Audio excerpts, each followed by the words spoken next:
Kani may kabos nga barbero, may panantaw ug mga damgo nga mahawa sa kalistanan, ug may pagsalig sa kahitasan. Nga kining tanan may katumanan ug maangkundang kadaugan.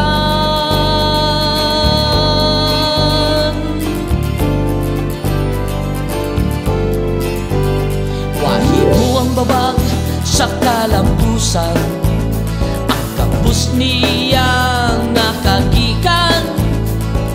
Drop out man sa tulunghaan, ang paglaom wag yun mapukan. Gamit ang gasa nga talento sa pangwilding miyasinso.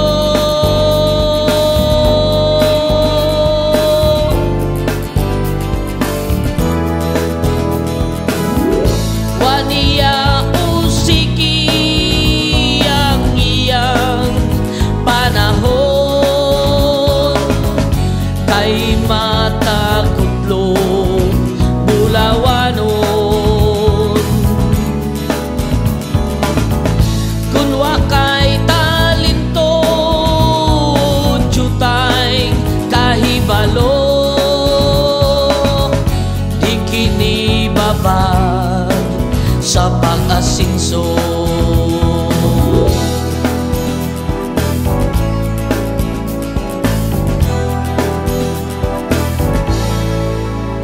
Kung aduna ka man dihay ambisyon, himuwa kini nga inspirasyon. Bisan sikit sa may paglaom, salig lang sa imong kaugalingon. Kay aduna kay mahimo, kung mulihok lang ang tao.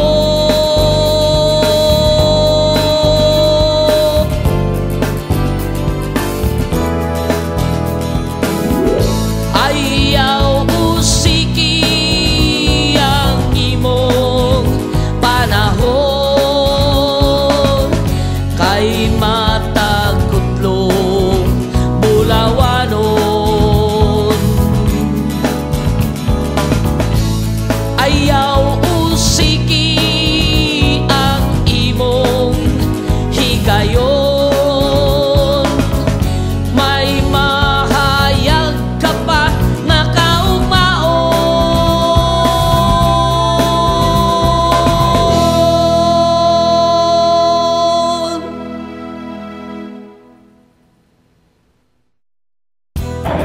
Sa akong iplano niya ito pang ngayon sa akong pag-una ko sa ngayon kung mga Pilipinong business town sa Isdanan o sa ang pagpagdasig nila ay dili tao pakawag paglaom kay kapugrero lagi, dili mo may babag sa pusan kundi pagkalinungan. Now, itong mga grade 1 taon ng grado kay White sa eskwela hangtod katong undergraduate sa high school, doon na ginapoy kay ngayon pag ilang taon sa ilang pagmahon, pinaagi sa paghangilok, working, ulitat pagi o saon pa kuha sa skill ang ito sa 6D din sa BNC. Muna akong hidasi. So, napunta na. Katutong mga college, at ito yung export kaya ang karoon ng paghinanglan sa Tibok Kalibutan o sa Tibok Pilipinas, naghan kayo. So, ang mga tao na graduado sa 6D welding, wala man balibari ang mga tao may grado, kundi ang purpose lang is for local consumption or local employment. Local employment, mahihin mo man ito applyan kung doon na tayo 6D certification dito sa BNC. Kaya ko tayo sa BNC.